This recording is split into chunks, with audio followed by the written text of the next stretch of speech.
Assalamualaikum warahmatullahi wabarakatuh.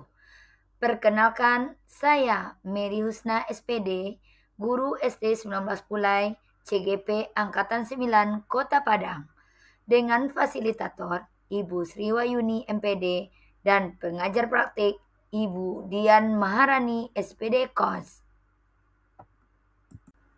Berikut akan saya sajikan jurnal Dwi Mingguan Modul 2.1 Pembelajaran Berdiferensiasi. Adapun model jurnal refleksi yang saya pilih dengan model 4C.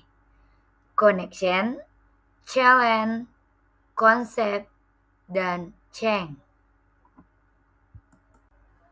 Apa itu refleksi model 4C? Yang pertama, connection.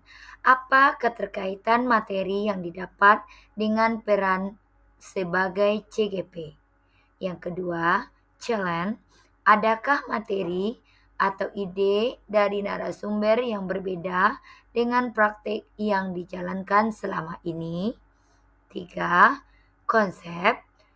Ceritakan konsep utama dan penting yang dipelajari untuk terus dibawa selama menjadi CGP atau bahan selama menjadi guru penggerak.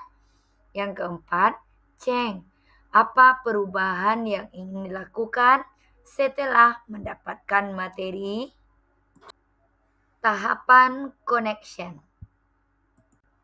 Pada modul 2.1 ini, saya mempelajari bagaimana memenuhi kebutuhan belajar murid melalui pembelajaran berdiferensiasi, di mana materi ini sangat erat kaitannya dengan peran saya sebagai guru penggerak.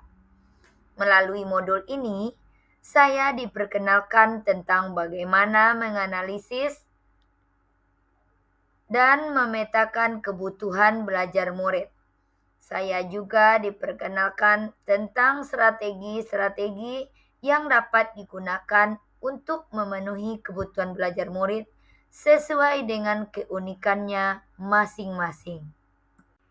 Hal ini tentunya sangat membantu saya sebagai seorang calon guru penggerak, di mana salah satu peran guru penggerak adalah sebagai pemimpin pembelajaran yang senantiasa mengarahkan ekosistem pembelajaran yang berpusat pada murid.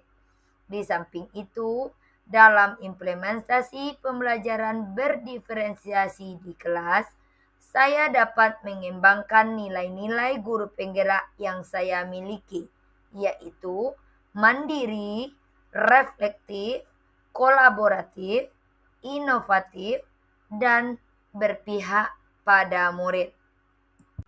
Tahapan challenge. Dari beberapa konsep materi yang saya terima, ada beberapa yang berbeda dengan apa yang sudah saya terapkan selama ini. Di antaranya, selama ini saya mengira bahwa memberi soal yang lebih banyak kepada murid yang lebih cepat selesai mengerjakan soal berarti saya telah melakukan pembelajaran berdiferensiasi. Ternyata tidak. Saya mengira bahwa mengelompokkan murid berdasarkan tingkat kecerdasannya dan memberi treatment berbeda sesuai dengan tingkat kecerdasannya adalah pembelajaran berdiferensiasi. Ternyata tidak. Saya mengira bahwa melakukan pembelajaran berdiferensiasi berarti saya harus menyiapkan beberapa rencana pembelajaran untuk memenuhi kebutuhan belajar murid. Ternyata tidak. Tahapan konsep.